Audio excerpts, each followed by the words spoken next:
Hello friends, welcome back to my channel. तो आज के इस वीडियो में मैं आपको एक्सप्लेन करने वाली हूँ 2023 में आई बंगाली वेब सीरीज गोबीर झोलेर माच।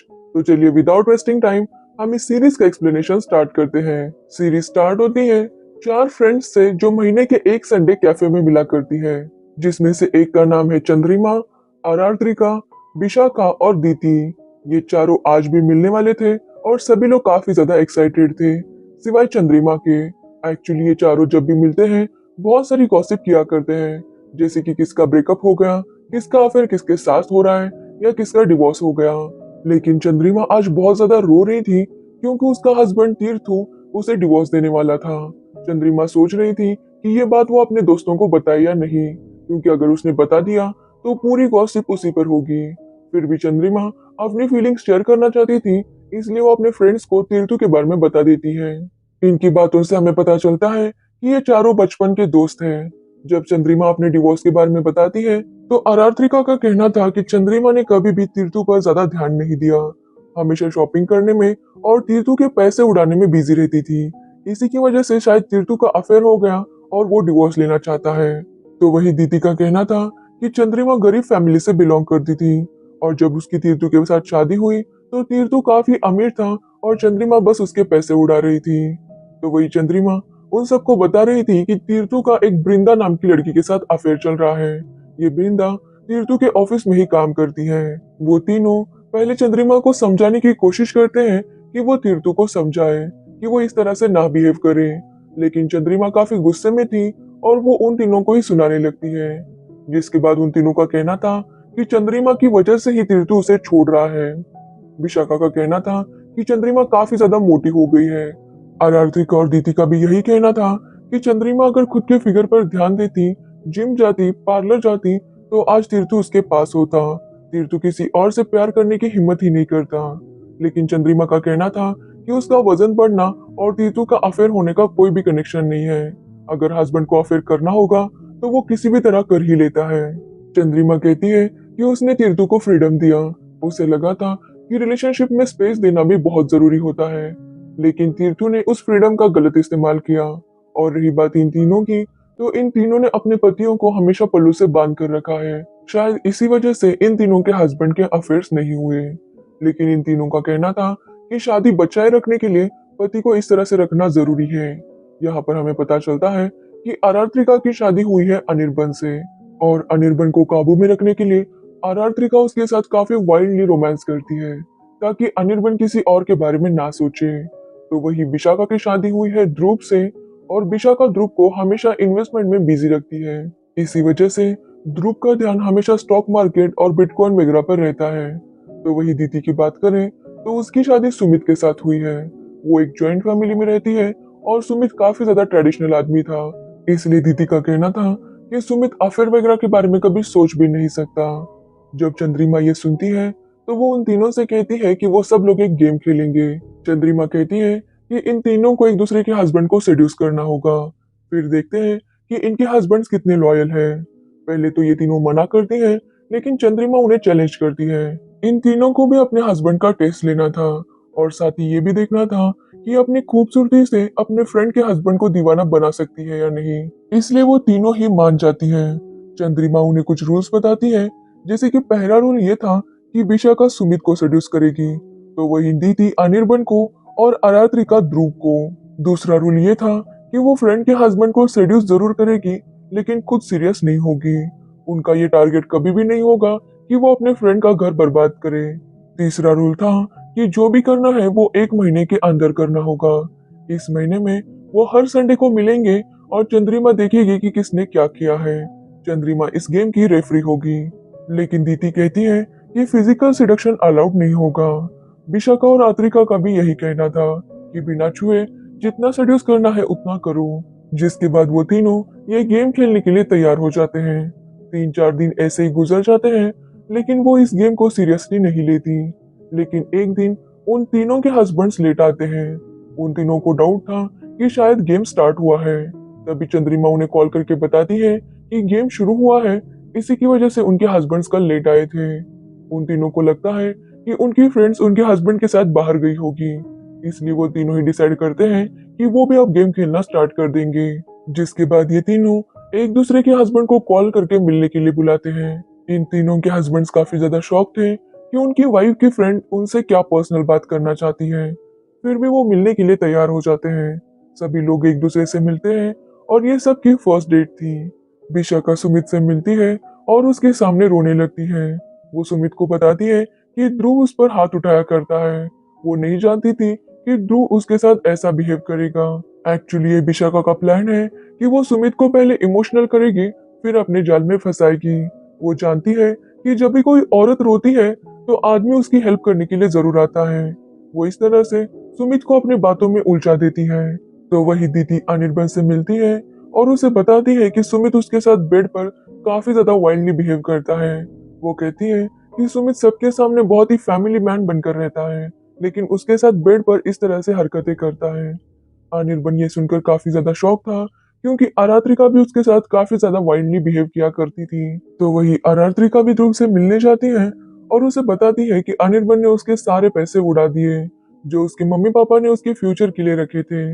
वो ध्रुव से कहती है कि विशाखा ने तो उसे कंट्रोल में रखा है, हमेशा इन्वेस्टमेंट में बिजी रखती है ताकि ध्रुव का ध्यान किसी और की तरफ ना जाए। ये तीनों ही अपने फ्रेंड के हस्बैंड के सामने फ्रेंड की ही बुराई करते हैं, ताकि उनके हस्बैंड को पता चले कि वो लोग उनका कितना मजाक उड़ाया करते हैं।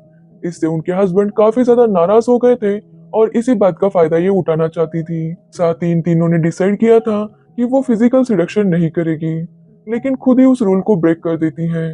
वो किसी बहाने से अपने फ्रेंड के हस्बैंड के पास जाने की कोशिश करती है, लेकिन ये बात ये एक दूसरे को नहीं बताती। लेकिन चंद्रिमा को सब कुछ पता चल जाता है। तो वही ये तीनों नोटिस करते हैं कि उनके हस्बैंड उनसे काफी ज्यादा नाराज थे, जैसे कि आरात्रिका के साथ अनिर्बन रोमांस नहीं करता, तो वही विशाखा के साथ ध्रुव ज्यादा बात नहीं कर रहा था, और दीदी से भी सुमित नाराज था, क्योंकि इन तीनों ने ही अपने फ्रेंड्स की बुराई एक दूसरे के हस्बैंड के सामने की थी। कुछ टाइम बीत जाता है, जिसके बाद ये तीनों फिर से अपने फ्रेंड के हस्बैंड के साथ डेट पर जाती है। अब इनके फ्रेंड के हस्बैंड इनसे काफी ज्यादा कनेक्टेड फील कर रहे थे। वो अपनी वाइफ के फ्रेंड के साथ फ्रेंडशिप करने की कोशिश करते हैं, लेकिन ये बात इन तीनों को पसंद नहीं आती कि वो इतनी ज्यादा खूबसूरत होकर उनके फ्रेंड के हस्बैंड उन्हें फ्रेंड जोन करना चाहते हैं। जिसके बाद ये तीनों फिर से फ्रेंड के हस्बैंड को सेड्यूस करने की कोशिश करते हैं। यहाँ पर हमें पता चलता है कि जब इन चारों ने गेम स्टार्ट किया था, तो 3-4 दिन बाद इनके हस्बैंड घर लेट आए थे। तब इन तीनों को लगा था कि इनके हस्बैंड इनके फ्रेंड से ही मिलने गए थे, लेकिन एक्चुअली वो तीनों चंद्रिमा से मिलने गए थे। चंद्रिमा उन्हें रोकर बताती है कि तीर्थू का अफेयर चल रहा है, और वो उन तीनों से कहती है कि वो तीर्थू को समझाए कि उसे डिवोर्स ना दे। जिसके बाद उन तीनों के हस्बैंड तीर्थू को समझाने गए थे कि वो चंद्रिमा को डिवोर्स ना दे, इसलिए उस दिन वो तीनों घर पर लेट आए थे। लेकिन चंद्रिमा ने इन तीनों को कॉल करके कुछ और ही कहा था, इसी की वजह से उन्होंने गेम स्टार्ट किया था। अब फिर से संडे आता है और ये चारों फिर से मिलती है। चंद्रिमा बताती है कि तीर्थू उसे डिवोर्स नहीं देने वाला, क्योंकि तीर्थू का ब्रेकअप हो चुका है और वो अब चंद्रिमा के साथ ही रहना चाहता है। और तीर्थू ने चंद्रिमा से माफी भी मांग ली थी, इसलिए चंद्रिमा काफी ज्यादा खुश थी। लेकिन ये तीनों नाराज थी, क्योंकि इनके हस्बैंड अब बदल गए थे। इसके 2 दिन बाद इन तीनों को खबर मिलती है कि चंद्रिमा की डेथ हो चुकी है। ये मर्डर है या सुसाइड, ये अभी तक पता नहीं चला, लेकिन चंद्रिमा मर चुकी है। ये सुनकर ये तीनों काफी ज्यादा शॉक थी, क्योंकि पुलिस इन्वेस्टिगेशन स्टार्ट हो गई थी। इन तीनों को डर था कि कहीं इनके गेम के बारे में इनके पतियों को ना पता चल जाए। ये तीनों कॉल पर डिस्कस करती हैं कि वो पुलिस वालों को सब कुछ सेम बताएगी, किसी का भी जवाब एक दूसरे से अलग नहीं होगा। जिसके बाद पुलिस इंस्पेक्टर इन तीनों से पूछताछ करते हैं। सभी लोग यही बताते हैं कि चंद्रिमा ने शायद सुसाइड कर लिया होगा, क्योंकि तीर्थू चंद्रिमा को डिवोर्स देने वाला था। ये बात शायद चंद्रिमा से बर्दाश्त नहीं हुई होगी। वो तीनों यही कहते हैं कि अगर मर्डर हुआ है तो ये मर्डर करने के तीर्थू के ही ज्यादा चांसेस है, क्योंकि चंद्रिमा तीर्थू को डिवोर्स नहीं दे रही थी।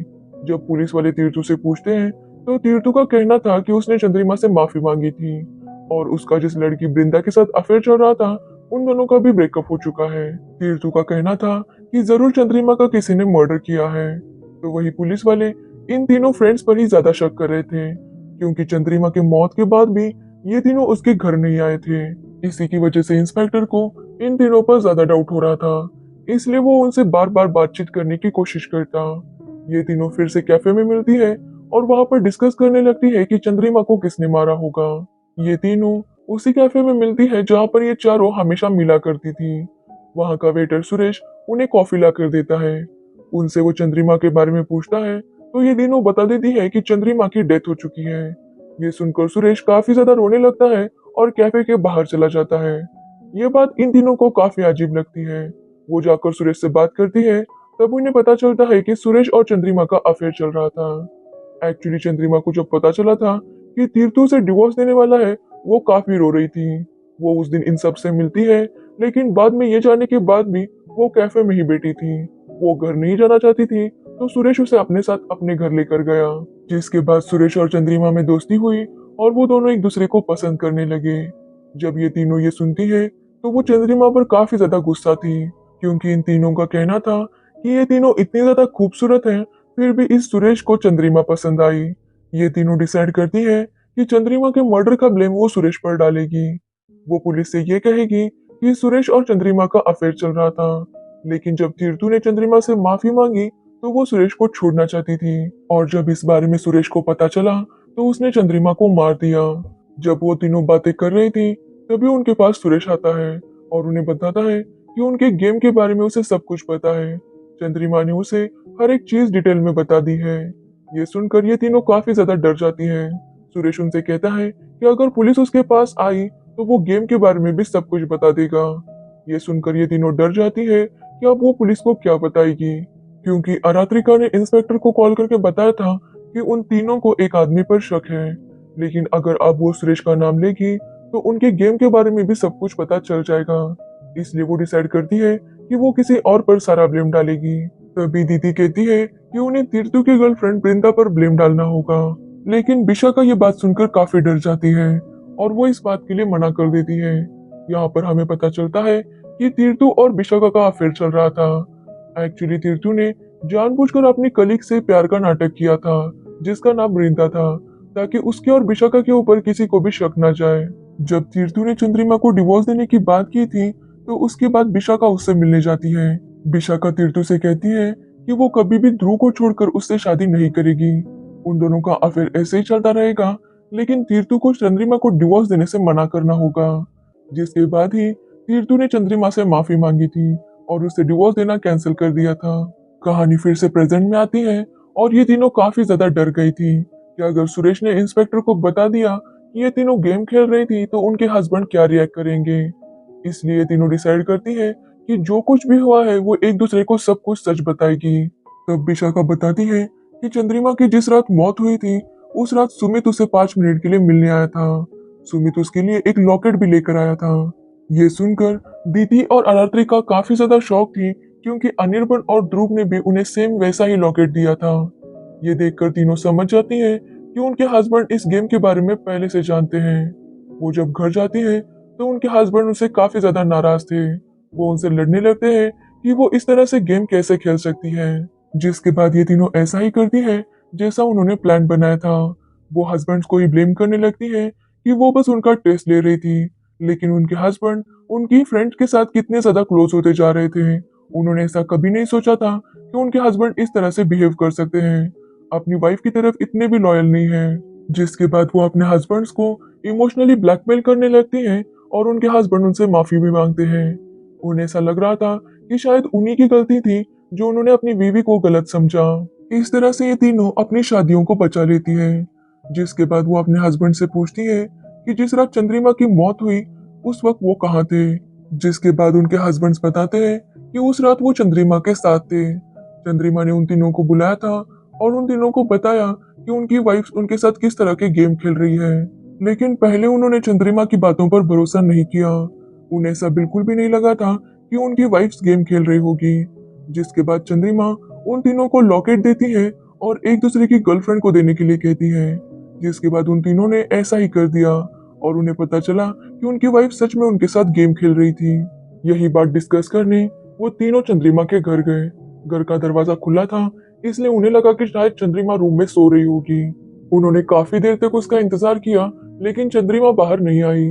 तो वो मेन डोर बंद करके वहां से निकल गए और घर आकर झूठ बोल दिया कि वो फ्रेंड्स के साथ बाहर गए थे। ये सुनकर ये तीनों काफी ज्यादा डर जाती है, क्योंकि इन्होंने इंस्पेक्टर को बताया था कि इनके हस्बैंड फ्रेंड्स के साथ बाहर गए थे। इसलिए अब इन तीनों को डर था कि कहीं इनके गेम की वजह से इनके हस्बैंड्स ना फंस जाए, इसलिए फिर से तीनों प्लानिंग करने लगती हैं। तो वही सुरेश इंस्पेक्टर को सब कुछ बता देता है इन तीनों के गेम के बारे में। वो इंस्पेक्टर को ये भी बताता है कि जब तीर्थू ने चंद्रिमा से माफी मांगी थी तो चंद्रिमा काफी ज्यादा खुश थी। उसने आकर सबसे पहले ये बात सुरेश को बताई। जिसके बाद वो घर गई, तब उसे पता चला कि तीर्थू और विशाखा का अफेयर चल रहा है, क्योंकि वो दोनों बेडरूम में थे। चंद्रिमा इससे काफी ज्यादा हर्ट हो गई थी, इसलिए वो वापस सुरेश के पास आई और उसे सब कुछ बताने लगी। उस रात चंद्रिमा जब अपने घर गई तो वापस उसका कोई कॉल नहीं आया। सुरेश को लगा था कि शायद वो नाराज होगी, इसलिए उसने बात नहीं की। लेकिन अगले दिन उसे पता चला कि चंद्रिमा की डेथ हो चुकी है। इसके बाद इंस्पेक्टर आरात्रिका, विशाखा और दीदी और उनके हस्बैंड्स को मिलने के लिए बुलाता है, क्योंकि अब चंद्रिमा के पोस्टमार्टम रिपोर्ट्स आ गए थे और रिपोर्ट्स के हिसाब से चंद्रिमा को पॉइजन दिया गया था, यानी कि चंद्रिमा टेरेस से गिरने से पहले ही मर चुकी थी। इससे यह साबित हो गया था कि चंद्रिमा का किसी ने मर्डर किया है। इंस्पेक्टर इन तीनों के हस्बैंड से पूछते हैं कि चंद्रिमा की जिस दिन मौत हुई थी उस रात ये तीनों कहाँ थे। जिसके बाद आरात्रिका, विशाखा और दीदी बताती है कि वो एक दूसरे के हस्बैंड के साथ टाइम स्पेंड कर रहे थे। आरात्रिका कहती है कि उसका हस्बैंड अनिर्बन घर पर नहीं था, इसलिए उसने ध्रुव को घर पर बुलाया था। बाकी दोनों भी ऐसा ही जवाब देती है कि वो अपने बॉयफ्रेंड के साथ रोमांस कर रही थी। पूरी रात वो दोनों साथ थे। इंस्पेक्टर ये सुनकर काफी ज्यादा शॉक था कि ये किस टाइप की औरतें हैं जो पति के सामने बता रही थी कि दूसरे के साथ वो रोमांस कर रही थी। लेकिन उनका कहना था कि वो सभी लोग कसूरवार हैं, उन सभी ने एक दूसरे को चीट किया है। एक्चुअली ये सब इन तीनों का प्लान था ताकि ये अपने हस्बैंड्स को बचा सके। अगर ये ऐसा नहीं करती तो पुलिस वालों को उनके हस्बैंड्स पर ही शक होता। लेकिन इंस्पेक्टर बताता है कि उसे चंद्रिका के घर में कुछ जले हुए सिगरेट के टुकड़े मिले हैं और ये वही सिगरेट्स हैं जो इन तीनों के हस्बैंड्स यूज करते हैं। इसलिए अब इन तीनों का सलाइवा टेस्ट होगा। जिस पर विशाखा कहती है इंस्पेक्टर सिर्फ इन लोगों पर ही शक कर रहा है, जबकि उन्हें सुरेश पर ज्यादा शक करना चाहिए। जिसके बाद इंस्पेक्टर सुरेश को कॉल करता है ताकि वो उसे यहाँ बुला सके। तभी हम देखते हैं सुरेश का मोबाइल तो बज रहा था, लेकिन वो उठा नहीं रहा था, यानी कि सुरेश को भी किसी ने मार दिया है। और यहीं पर यह सीरीज एंड हो जाती है। अगले सीजन में हमें पता चल जाएगा कि चंद्रिमा को किसने मारा। वैसे मेरे हिसाब से विशाखा पर मुझे ज्यादा शक है, क्योंकि विशाखा और तीर्थू का अफेयर चल रहा है, ये बात चंद्रिमा को पता चल गई थी और चंद्रिमा ने सुरेश को भी बताई थी। सुरेश ने इंस्पेक्टर को ये तो बताया था कि तीर्थू का किसी के साथ अफेयर चल रहा है, लेकिन किसके साथ चल रहा है ये उसने नहीं बताया था। इसलिए मेरे हिसाब से विशाखा ही दोनों मर्डर कर सकती है।